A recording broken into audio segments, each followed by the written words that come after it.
Thanks, Ross. Appreciate y'all coming in tonight. And first of all, just super excited to be back with the team. I hadn't been with the team in 2 weeks, so yesterday getting back in front of them was awesome. And certainly wanted to get in front of our team before I did anything with the media. They deserve that. And it's been an awesome couple of days. But first of all, just really proud of this group. This team, started out 2-2, and with a couple really just heartbreaking, disappointing moments, and then rallied to 3-1, and then 4-0.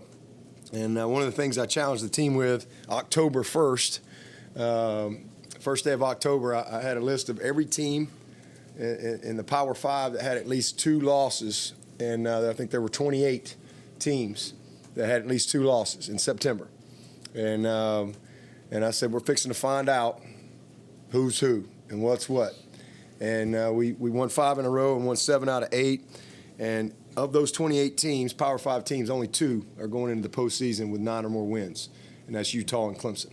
And that's a credit to our players, our staff, the leadership, the culture that we have here. And man, I'm just super proud of these guys. It's been a fun year. Been a lot of challenges for sure, but man, those are the type of things that make you better. And no question, man, we're playing our best football, and we got better as the season went. So really just thankful to be able to get back on the field with them. Our last goal is to win the closer. That's been the case for a long time, and that's what we got in front of us. So we got a lot to do to get ready for a really, really good Iowa State team, a very good team across the board. So that's our focus right now, and it's been a fun couple of weeks recruiting. First time I've been on the road since January of 20. It's hard for me to even wrap my mind around that. Head coaches go on the road in December and January, so the last time I'd been on the road was in January of 20. And so to be able to get out for the last 2 weeks and go all over the place and get back in schools and get back in homes, and man, it was awesome. And I had one mama said. She said, I'm sure you probably like the Zoom better. I said, no, you don't get to eat these grits through Zoom. So, man, I enjoyed every second of it. And, again, just, realized how much you miss that part of this job. So it's been a great couple of weeks.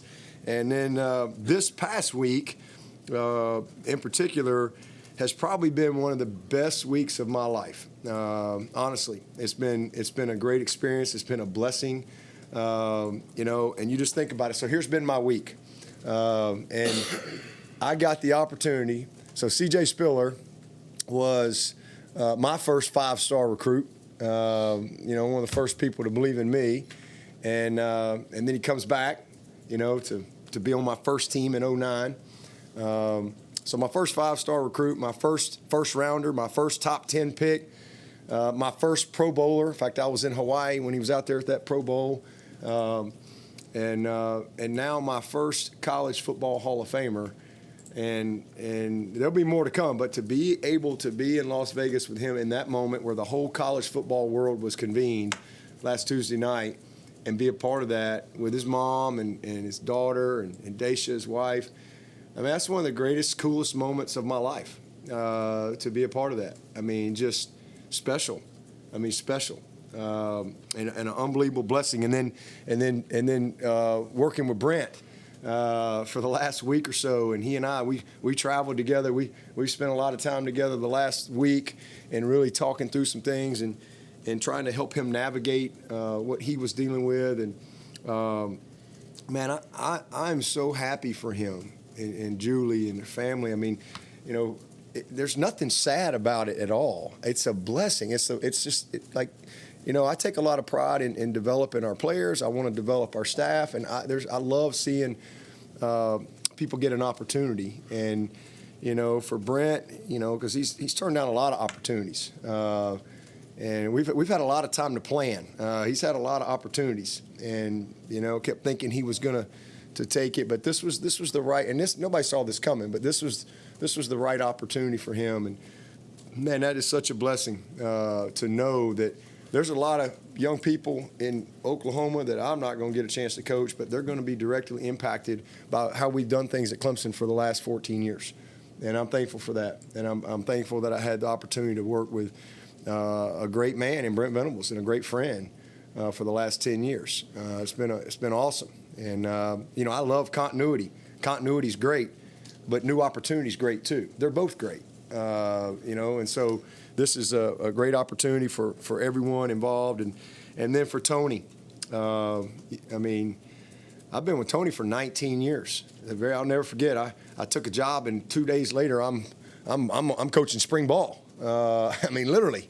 I came and got the job and watched spring practice. And next thing I know, I'm coaching out there.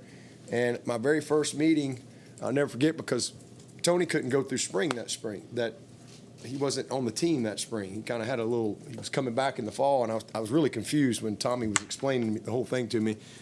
But he came out there and he's at practice, and it was almost like he was evaluating me. But I remember I watched everybody's tape, and I'm like, "Where's this guy?" And he's like, "Well, he's going to be back in the fall." And so I got a chance to meet him, and just instantly knew there was an instant connection with Tony Elliott.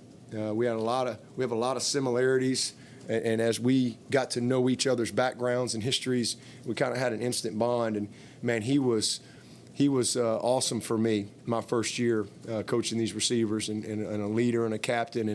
And I remember him walking in my office telling me he's quitting Michelin, and I'm like, let's go coach high school ball for like a year. Volunteer before you do that. Let's make sure it's what you want to do.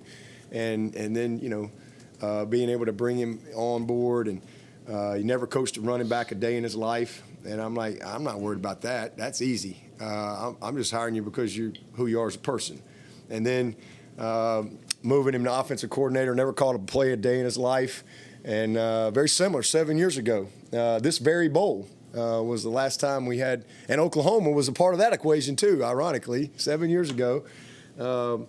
Everybody remember they said we'd never, all those people, when I hired Chad, there was not a lot of people happy. I lost my mind, been in high school, college 7 months, and then when he was leaving, we'll never get a first down again. I remember that very well. And man, Tony has called every play for 7 years. And what an amazing job. All he did was, guys never called a play, took us to 6 straight playoffs and 3 national championships against Alabama, averaged 40 points a game and 500-something yards of offense. So not bad. And so just so excited. And so same thing, he's been very patient, and he's had many opportunities. And so to be able to finally, like when this happened, I told him, I said, this is the one. This is the perfect fit for Coach Elliott and his family. And so, man, it's a blessing to be a part of that process and to see it come to fruition. And I'm just so happy for those guys. And then also, man, we're going to have some peripheral support people that'll get some new opportunities with them. That's a blessing for them. And that's great. But it's also new opportunity for my staff. It's an opportunity for me to bless somebody else, and an opportunity for them to continue to grow. So I'm excited about it. And probably the best part of where we are today is the excitement in our team of the changes that we made. Because you best believe nobody knows better than our team. And, man, these guys are incredibly excited, in what we're doing and moving forward. So it's going to be awesome. And as far as, I know we put out a little press release, but, man, Brandon Streeter, that's a no-brainer. Street actually has been a coordinator for multiple years, but prior to coming here, and he left being a coordinator to come in and coach the quarterbacks and then passing game coordinator. And, man, what a great job he's done. A great job coaching, teaching, evaluating. Unbelievable job Deshaun Watson's last 2 years. And then recruiting Trevor, developing Trevor. He's just done an amazing job. So he's over-prepared for this opportunity and deserves it. He's turned down, there's so many things that people don't know, but he's turned down multiple NFL jobs. He had an opportunity to coordinate in NFL last year. He's had multiple SEC coordinator jobs all over. But he stayed right here, and he stayed patient. And this is his time and his opportunity, and I'm excited for him. Kyle Richardson. So y'all remember, local media, y'all remember 6 years ago I wanted a high school perspective in our staff room. And so I went and hired two of the best in the country. I hired Kyle Richardson from Northwestern, who multiple state championships and just unbelievable, coaching Mason Rudolph and Cordell Patterson and all them dudes, Logan Rudolph and all. And then I went and hired this guy named Mickey Kahn, who started the Grayson program, like literally built the stadium and head coach there for 15, 16, however many years. And, man, I brought them in and knew what they would bring to our staff, and then also knew at some point we'd get them on the field. And we had an opportunity with a 10th assistant to get Mickey on there a little earlier, and just haven't, as y'all know, we hadn't had a lot of transition, hadn't had a lot of change. So this was a great opportunity to finally be able to get. And Kyle's been patient. Kyle's turned down multiple jobs. He's turned down coordinator jobs. He's turned down quarterback jobs to stay at Clemson because this was his dream. And man, he's earned it. He deserves it. He is so friggin' fired up. But the bad thing is if he'd have known all this was happening, he had to have a little back surgery, so he's actually out for the bowl and chomping at the bit. It's like you got to be kidding me when I called him. So otherwise he'd have waited till January. But so Thomas Austin will coach our tight ends through the. Me and Thomas will coach them through the bowl. So they'll be the best blocking group, I promise you, by the time Thomas gets done with them. But Kyle's so deserving. He's going to do a great job. He's got a great aptitude and acumen for the passing game, and being able to put him in this role is going to help us and make us better. And then obviously defensively, everybody's heard the news by now, but Wes will be our defensive coordinator. And all I can tell y'all is there's nobody that has more at stake than Coach Swinney. This is my livelihood. There's nobody that's got more, just like when I hired Tony and everybody was questioning me and all I can tell you is Wes Goodwin's special. And everybody that's ever worked with him, everybody that knows him, these players, they know who he is and what his capabilities are. And it's a blessing that I've been able to hang on to him. He's turned down 3 or 4 linebacker jobs in the NFL for the last 3 years. And I've just kind of kept him and just saying, hey, this is my plan. Just stay patient. Let's just stay patient. It'll be a lot easier for you to transition as opposed to me having to go get him, from the NFL. And there's a reason why those NFL guys have been trying to hire him. He's a very, very, very, very talented young coach with an incredibly bright future. And then Mickey Kahn, man, he'll be our co-D coordinator. Wesley will call it. But Mickey, his what he's done in the 6 years here. Took a rookie safety this year in the defensive player of the year in this league. What he's done with that group, they've gotten better and better and better. He has a great big picture understanding. He's going to bring great leadership. So I'm excited about his role. Mike Reed, making him the special teams coordinator. Man, Mike's been with me, and man, he had those 2 corners. That's the first time in a long time we've had 2 first-team all-conference corners at the same school. And man, Coach Reed's done an unbelievable job, and he's gonna take over that special teams coordinator role and put him in a little bit more of a leadership opportunity. And then Coach Bates, I'm losing a lot in Tony Elliott. Tony was more than just a coordinator. Tony was an assistant head coach for me, and truly, in every sense of the word, assistant head coach. And a lot of collaboration, a lot of communication, a lot of discussion, from a head coach standpoint. And that's what Todd Bates brings. Todd Bates is going to be he's a future head coach and going to be a great head coach. He's one of those guys that he's special. He's got that gift. He's got that whatever that is that you have to have, I think, to be a head coach. Todd Bates exemplifies every single thing you could possibly want. He's got a great understanding of the game. He's young. He's just gets it on all levels. So, him moving into a leadership role is going to really help me and lean on him from a lot of head coach things and again, collaboration and discussion.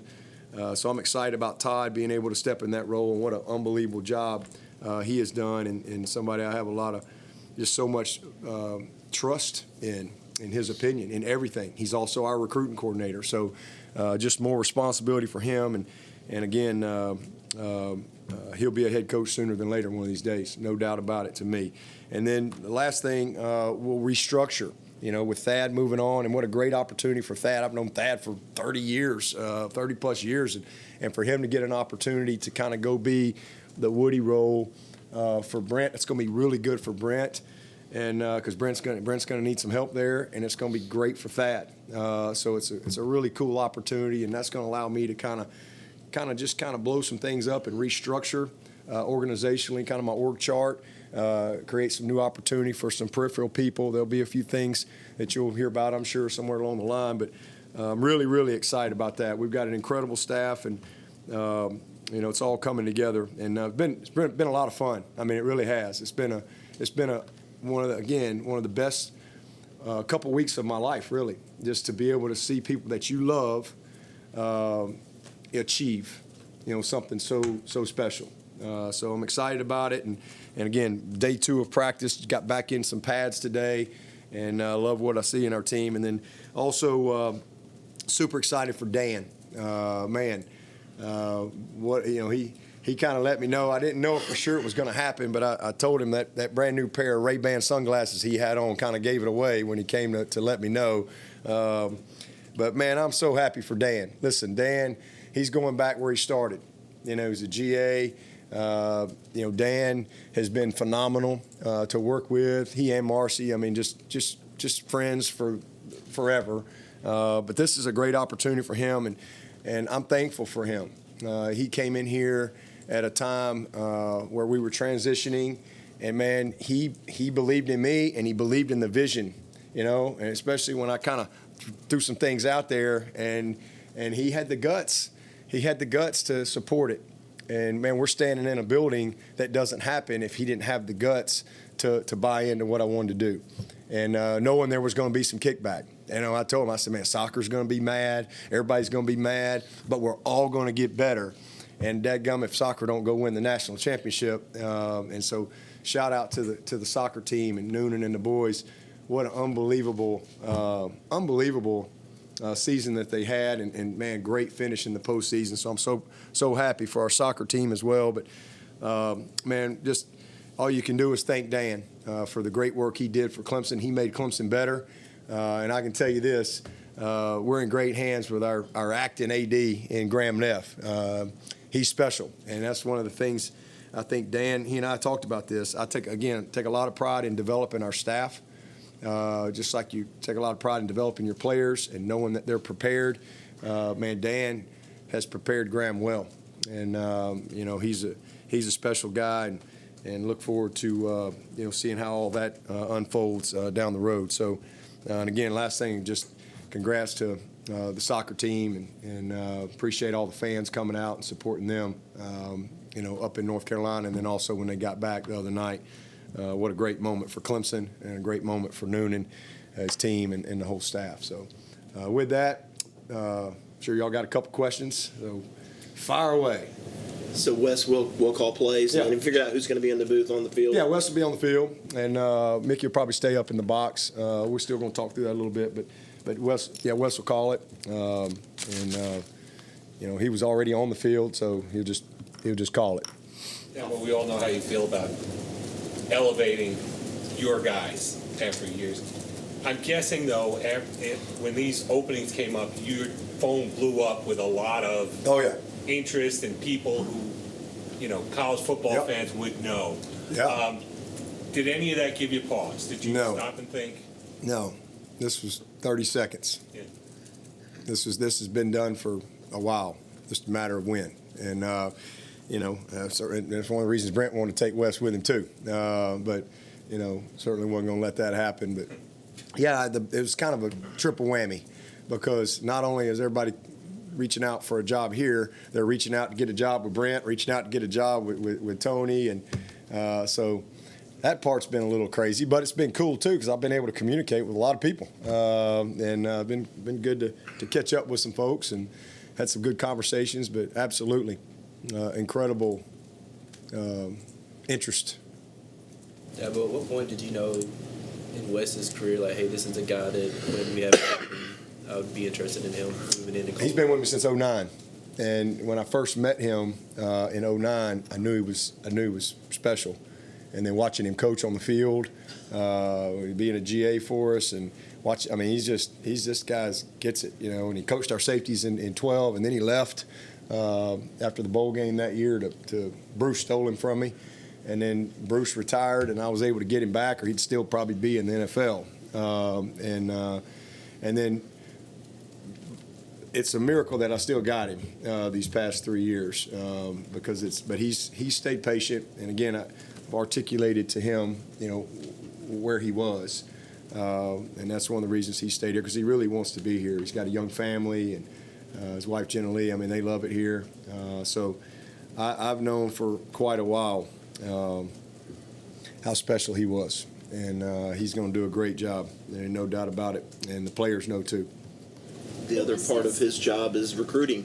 How do you feel like he will do in players' homes or in recruits' homes or here? He'll do great. Just be who he is. He's going to do just fine. He's been a part of recruiting for however many years, other than the few that he was in the NFL. So he's been a part of it on the inside. He's been on phones. He's had conversations. He's had meetings. He's been a part of all of it. So it's just relationships, just like anything else. And, just like Tony was very different than Chad Morris, like polar opposite. Wes is going to be different than Brent, but they're both great. And so biggest thing is just be himself. Wes won't need a get-back guy? No, I don't think he'll need one. Smo's gone anyway, dadgummit. I lost my get-back guy too. I don't know if I'm supposed to say that or not, but Is he going with Tony to Virginia? Smo's going to be what an opportunity for him to go be the head dude at Virginia, man. That's how cool is that? So just awesome. Dabo, with Goodwin, I guess you can expect a lot of what we've seen schematically, Clemson on defense, or. Yeah, it's the Clemson defense. I've always set the tone for what we do on offense and defense. That's never going to change. We have a philosophy that's been in place here for a long time, and everything we do is within that philosophy. So that ain't going to change. But every coach has their own, twist and personality, and you certainly want them to impart that. And all I can tell you is we're going to be a great defense. Can you elaborate a little bit just what his role was, game prep wise, game day wise? There's nothing he hasn't done. He was trusted just like a D coordinator for the last many years.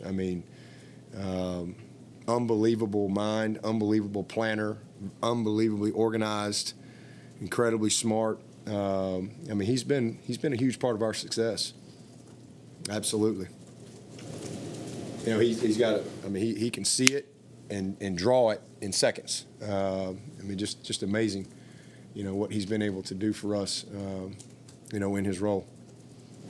Somebody said that when people think Clemson is stealing plays on defense, that it was actually Wes being able to kind of look at a formation or see somebody go in motion and be able to call it on the. Have you seen that where? Oh yeah, he sees it.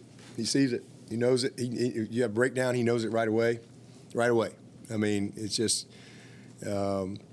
he's just gifted. He's a very, very gifted, but he's worked at it. This guy. I've never been around anybody that's worked harder to be great at what he does. And this guy has prepared for a long time for this opportunity. And it's going to be fun to watch him be who he is and take the reins. Brent commanded a room in such a different way, I guess. How do you replace that sort of impact just with the players in his room and the game day and all that? Again, I'm not trying to replace that, I just need them to be who they are. We've got a great staff, and it wasn't just Brent. And Brent was standing here, he'd tell you that to this day. Brent did his part, but Mike Reed and Todd Bates and Mickey Kahn and Lemansky Hall are all still here. And those guys did an amazing job. One guy can't coach everybody. It's just like everybody giving me all the credit. I'm one guy, I do my part, but it's everybody being a part of it. And, Wes has got great respect. There's nobody more respected than Wes Goodwin, and nobody. Again, if you could have been a part of that team meeting last Wednesday, defensive team meeting, you'd know what I'm talking about. Incredible respect. And then Mickey, that's why he's co-coordinator. You know, Mickey's been a head coach forever. And again, just like with Jeff and Tony, those guys will both, have great opportunities to lead. And then there's these guys. I mean, Mike Reed and what he's done here, and Tide. I mean, it's not just one person, and everybody else is just sit there.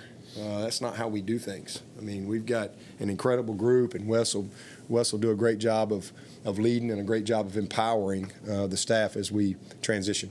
Dabo, what does this challenge do for you? Because Dan, Brent, Tony, they were all tentpole guys in what we've seen the last decade out of you guys. Yeah, again, it's no different to me than when we lost Taj Boyd.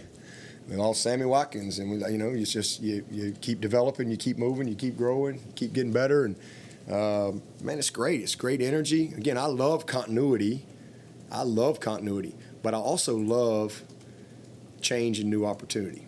Both of those are great, and just depending on wherever you are and what you're dealing with, and so this is fun. It's fun. I mean, it's like I can't tell you how many people were checking on me the last 2 weeks. Thought I was like dying or something. I'm like, what is going on? This is a blast. I just don't get that. This is an absolute blast. You get to see people you love. You get to help them, and see them get an opportunity. But then you on that side, you're like, man, it's sad because you're not going to be with them every day. Just like when you see, when Trevor had to leave. Man, I'm sad that he has to go, but, hey, I mean, he's got to go. But, man, I'm so excited for that next challenge and that next opportunity, and that's what life's all about. So, trust me, we're going to be just fine, just like we always have. And let me tell you, if I walked out of here today, if the good Lord took me out of here today, Clemson is built to last. Man, there is a culture here, there is a foundation here that is rooted deeply. And so, man, this place is so much bigger than me. It's bigger than Dan. It's bigger than any assistant coach. It's bigger than any player.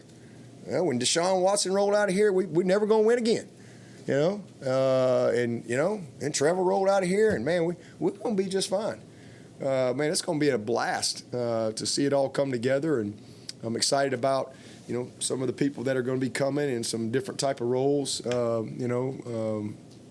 the next few weeks as we kind of solidify everything. It's going to be a lot of fun. Dabo, kind of a two. And I'm most excited about our team. I mean, we got a great team. We got a lot of guys. Eventually, we're going to get all these guys back. It's going to be a fun spring. Again, a lot of energy, a lot of excitement with guys with some new opportunity. But, man, we got a heck of a football team coming back.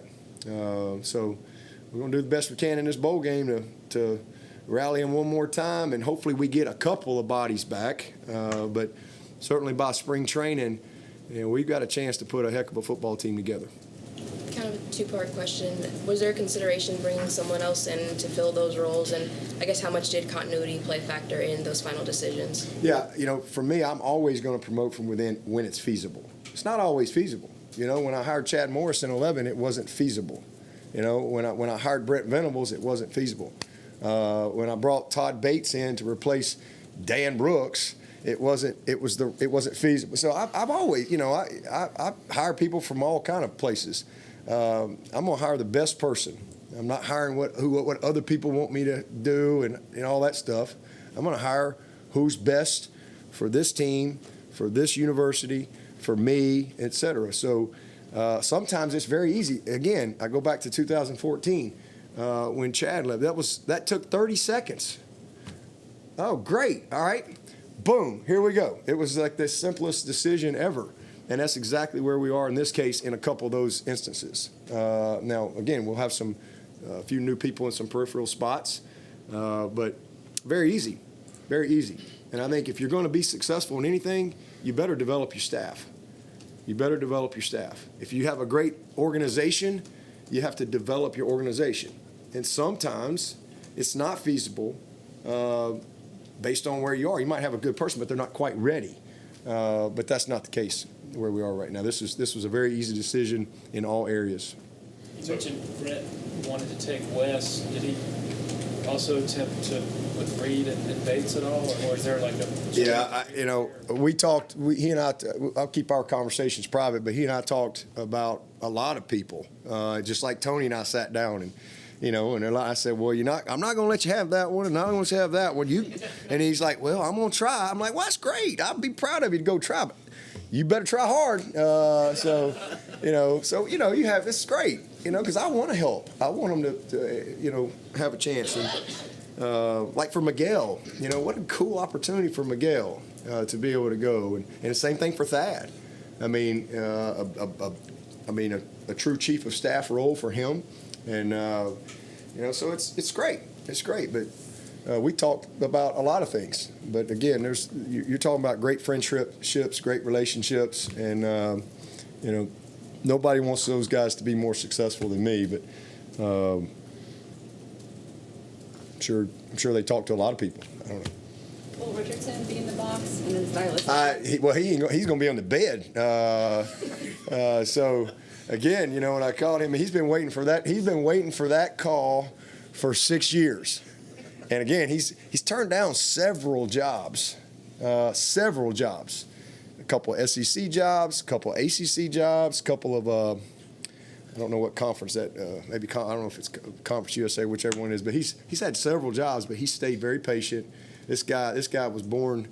To come to Clemson one day, and it's just kind of cool how it's worked out. So I'm really excited for him. And again, you're talking about a head coach who walked away from a very successful career, and he's been patient. But he has been an amazing asset to us holistically within our program since he's been here. But again, you don't predict these things. You have no idea. And all of a sudden, bam, something happens, and, we had talked about he had something he had to get taken care of in his back, and we kind of said, well, this will be a good time to do it, and so it was kind of crazy when we had the conversation, but he won't be in the box for sure. But when we get back going this spring and all that, we'll restructure. He'll probably next year be on the field, and he'll probably put Streeter in the box most likely, and let Kyle kind of run the huddle and stuff downstairs and all that, but we'll get to that. But he won't be with us at the bowl. He'll be in all the Zoom and all that stuff, but he's got to heal up. Hugh Freeze was on bed in the box one time. I don't think that's gonna happen. That's not gonna happen. Yeah, but did you and Tony discuss, I guess in general terms, the fact that you're probably going to face each other at some time? I don't know if that's happened to you. Hey, I play a lot of my friends. That'll be.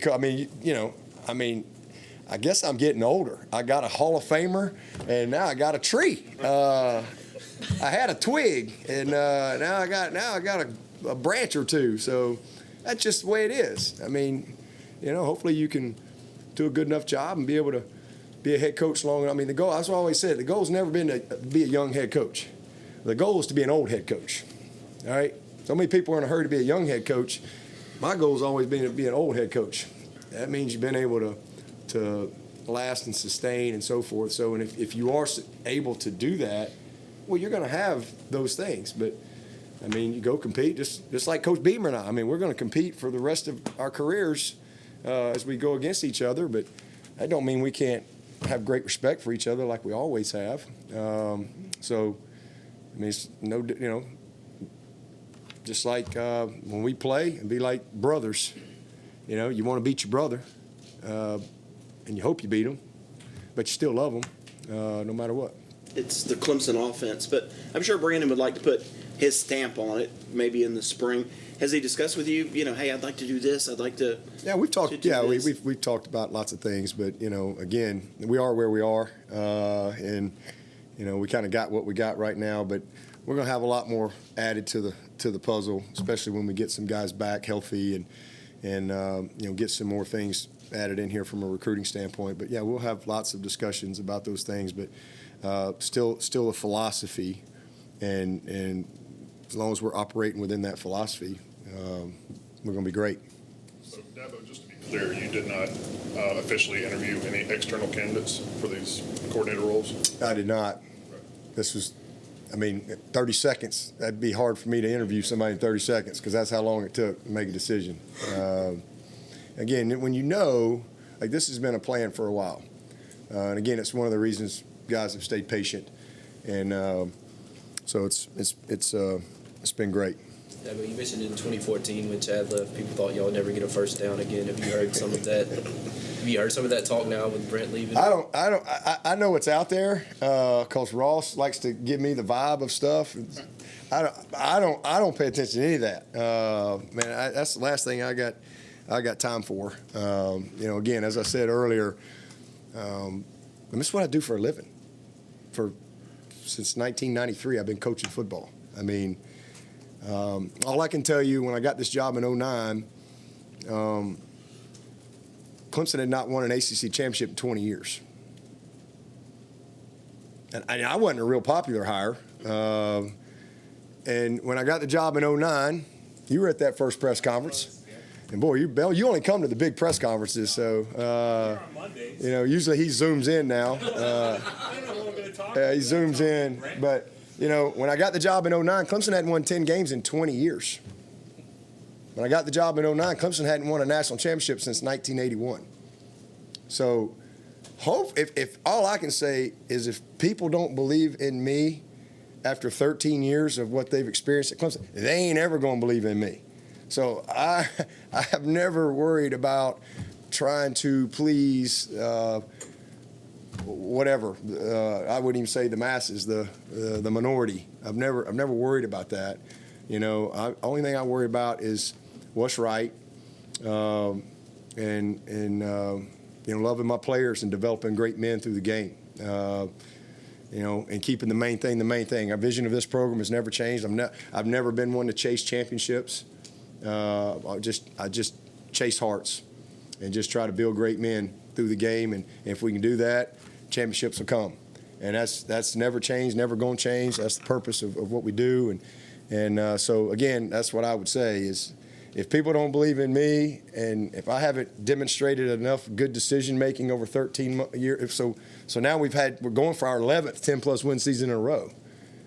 And that hadn't won in 20 years.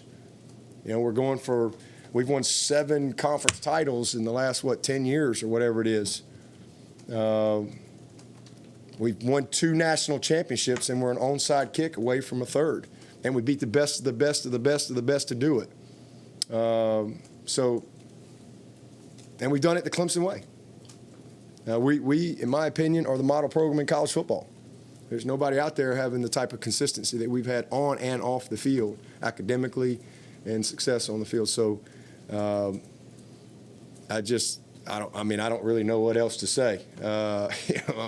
If people don't believe in me, they ain't never going to believe in me. Speaking of healthy, Justyn, Ross, Joseph Ngata, do you have to get maybe somebody back for the bowl game? Ross, no, but Ngata, hopefully. There's a chance, if we don't have some type of setback, I would say there's a chance. Probably another day. He's working hard in yellow right now, so probably know a little bit more about him by the end of the week. We've got EJ back. That's a positive. Just hope, we can keep progressing with a couple of these guys. Salato's in green, so it's good to get him back. He's been out for a couple ball games since got hurt in pregame. So it's been kind of crazy, but man, we found a way. And again, playing our best football somehow, some kind of way. In addition to Ross, any other guys that might opt out and start preparing for the draft? Well, Ross hadn't opted out. Who said Ross opted out? Opted out, but they won't be able to play in the bowl. No, right. Yeah, we haven't had anybody opt out, but Ross is just not going to be ready to play. But he'll be with us. He'll be there. He'll be with us. As far as injury wise, right now the only one is Spector. He's got to have. In fact, he had surgery today. As a matter of fact, today's 14th, so he had to have surgery. So he is going to be out. Had to have his hand fixed. So he's not. He's been playing with a broken part in his hand for a couple games, and so they had to get that fixed. So he's not going to be able to be healed up in 14 days or whatever we got. So he literally just had surgery today. But other than that, there's really nothing new. Yeah, well, this may sound silly, but when Dan tells you he's leaving, Does any part of you think, yeah, AD, I think I could do that?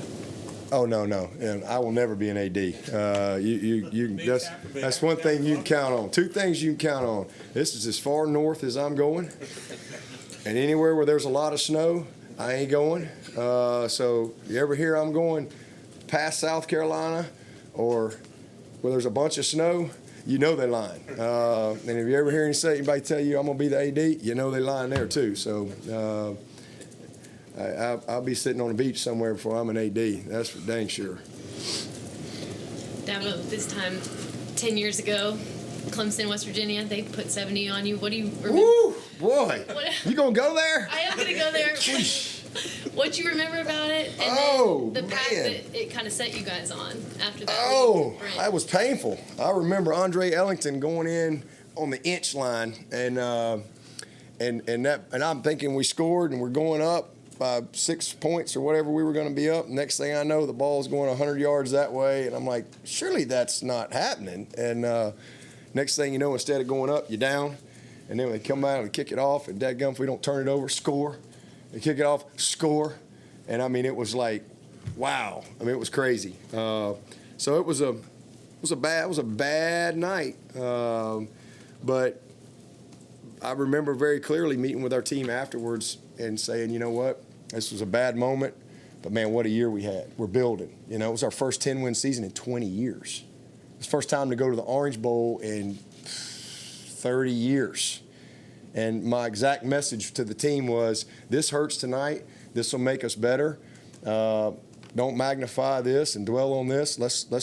We'll learn from it. We'll grow from it. But man, let's look at what we did do. So many people just focus on what you didn't do. I love to focus on what we did do, and then let's grow from the other. But I also remember very clearly, and I said it to the press, it won't be 30 years before we're at the Orange Bowl again.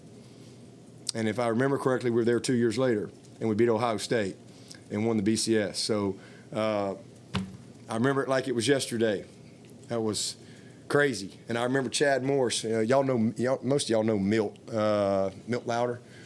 I remember it like it was because when I hired Chad, I didn't really tell him about Milt. He didn't know who the hell Milt was. And we're out there at that first spring practice, and Milt had been with me since '09, just trying to kind of have a performance psychologist guy. I thought that was kind of cool. And so we're in spring practice, and Taj is out there, and Milt's out there, and he comes because we were on in the season, and so Milt's over there.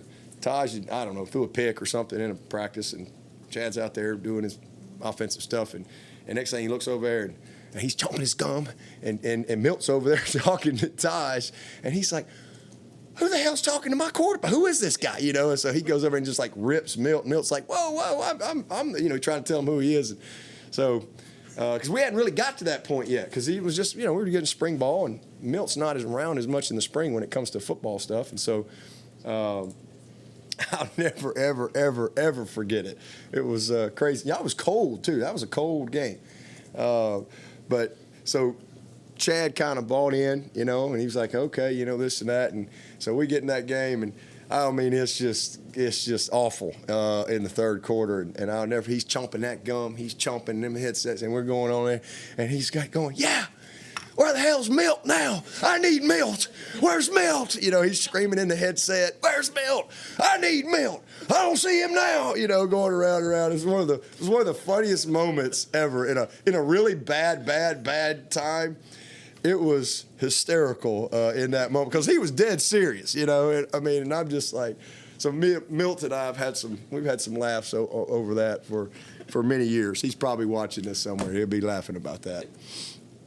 Ted Roof was able to come in as an analyst and go with Brent. Great opportunity.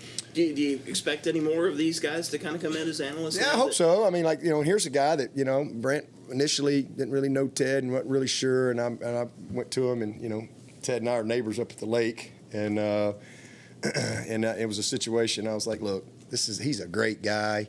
He's not even going to be at the games. Ted was just looking for he wanted the opportunity to learn. He wanted the opportunity to kind of be a part of our program, how we do it. And he wanted to be able a chance to go be a dad and watch his son play at App State. So he was only at a couple of games all season, and gave him the opportunity to come in, and he was very helpful. And now he's with Brent. So it's kind of cool to be able to pull those things together. And we've got John Gross is going to come on board. John is been the head coach for the last 8 years at Jacksonville State. A brilliant offensive guy, offensive coordinator before that. One of the best high school coaches ever in Alabama, and a coach I've known for a long, long time. And what a great job he did at Jacksonville State. So when that situation occurred, I've talked to him. I reached out to him a while back. Was going to try to get him here. So this is going to be great for him. He'll bring a lot, to us, and excited about that. But we're pretty set. I think with it's really kind of got everything set the way it needs to be, and but we need to finish up, and then we'll roll forward from there. Nick's kind of known as a guy who rehabs coaches a little bit with the guys coming in as analysts.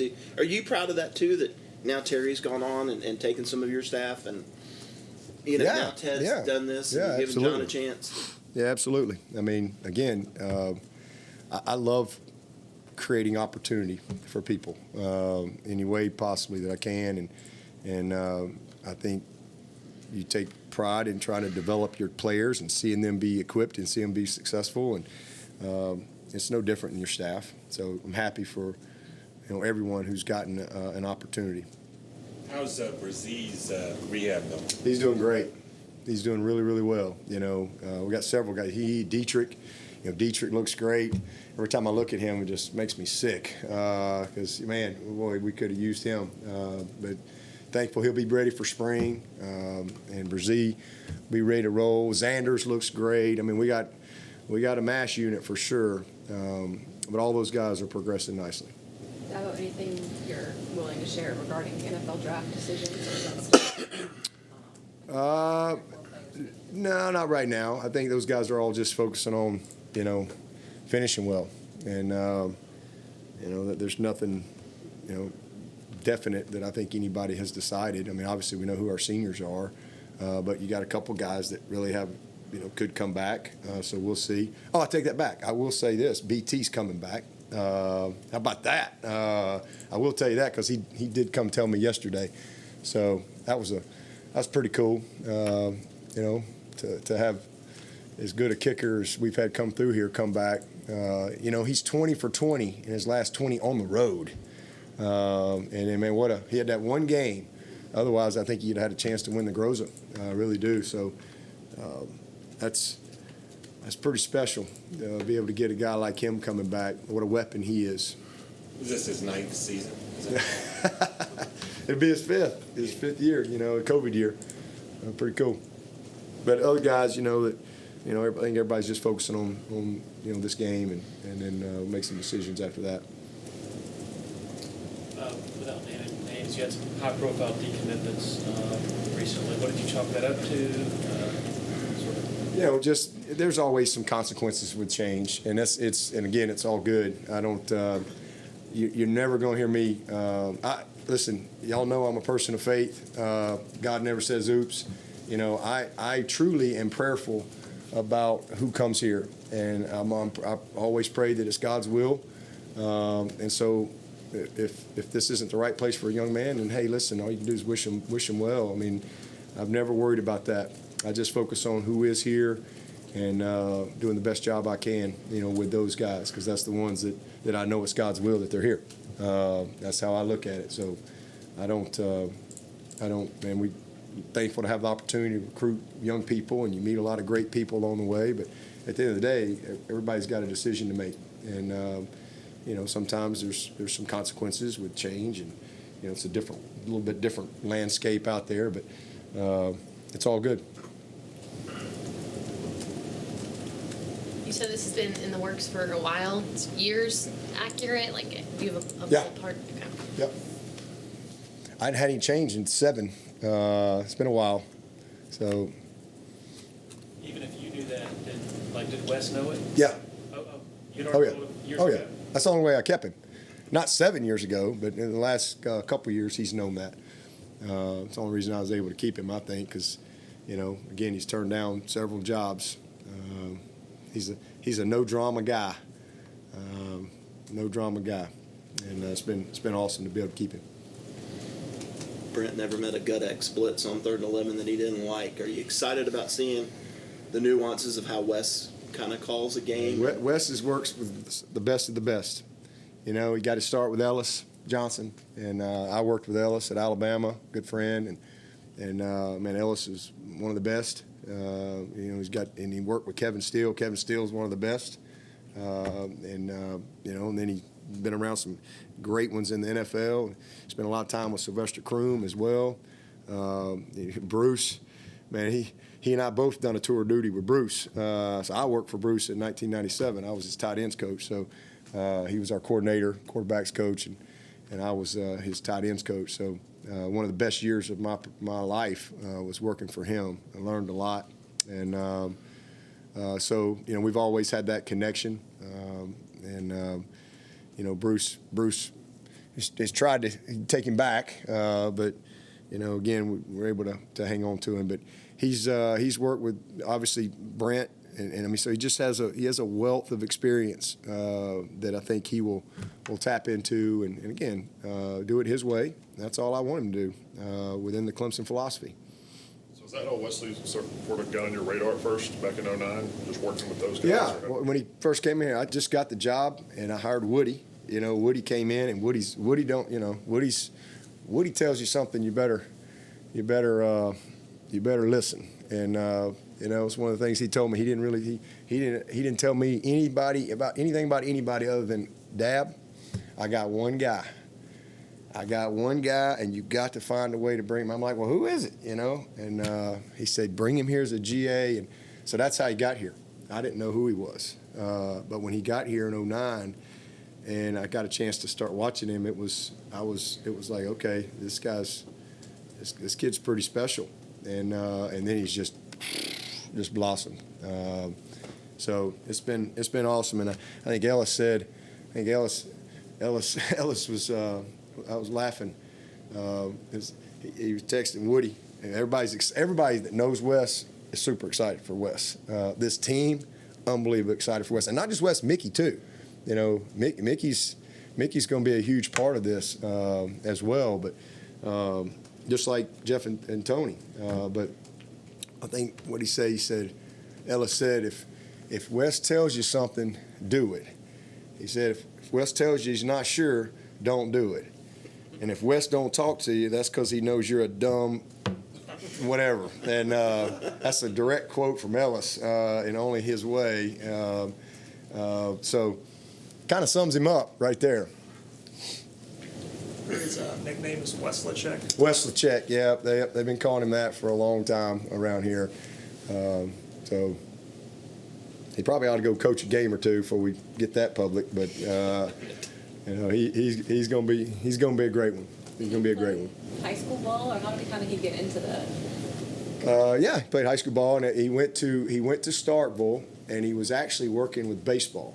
Over and who the great coach was it Polk? His name? He was working with him, and somehow I can't remember the exact story, but somehow they were like, this guy, y'all, I don't know what happened. Y'all need to get this guy over here, and somehow he met Ellis. Ellis was the D coordinator, and so he started working with Ellis, and the rest is history. And he's just a gifted grinder.